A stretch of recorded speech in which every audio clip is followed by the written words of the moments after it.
మరోవైపు ముఖ్యమంత్రి రేవంత్ రెడ్డిపై బీఆర్ఎస్ అధినేత మాజీ సీఎం కేసీఆర్ విరుచుకుపడ్డారు. తెలంగాణ ప్రజల కోసం పుట్టిన పార్టీ ఇది. అధికారంలో ఉన్నా లేకున్నా ఈ రాష్ట్ర ప్రగతి కోసం, ప్రజా సంక్షేమం కోసం నిరంతరం పనిచేస్తోంది. గులాబీ జెండా పుట్టిందే తెలంగాణ రక్షణ కోసం. ప్రజలు ఏ పాత్ర వహిస్తే ఆ పాత్రలో మనం పని చేయాల్సిందే అని బీఆర్ఎస్ శ్రేణులకు కేసీఆర్ పిలుపునిచ్చారు. ఇక రాజకీయం నిరంతర ప్రవాహమని, అధికారంలో ఉంటేనే రాజకీయం అనుకోవద్దు అన్నారు.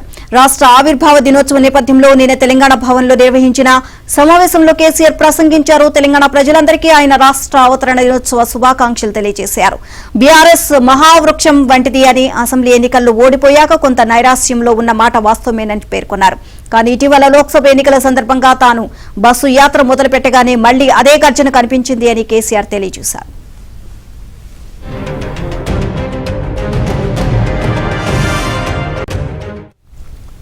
తన ప్రభుత్వం అమలు చేసిన సంక్షేమ అభివృద్ధి పథకాలను సమర్థవంతంగా అమలు పరచలేని దుస్థితిలో కాంగ్రెస్ పాలకులు ఉన్నారని విమర్శించారు. 24 గంటల విద్యుత్ ఇవ్వడం చేతకాని సీఎం రేవంత్ రెడ్డి కరెంటు సరఫరా చేయకుండా కరెంటు ఉద్యోగులను బీఆర్ఎస్ నేత హరీష్ రావు నిలువరిస్తున్నారని ఆరోపించడం హాస్యాస్పదమన్నారు. కాంగ్రెస్ ప్రభుత్వం అసమర్థత వల్ల సమీప భవిష్యత్తులో రాష్ట్ర పాలన మళ్లీ మన భుజాలపైనే పడుతుందని చెప్పారు. కాంగ్రెస్ ప్రజా వ్యతిరేక వైఖరిని ఎండగట్టేలా కొత్త ఉద్యమ పంథాను ఎంచుకొని పోరాడదామని శ్రేణులకు కేసీఆర్ పిలుపునిచ్చారు.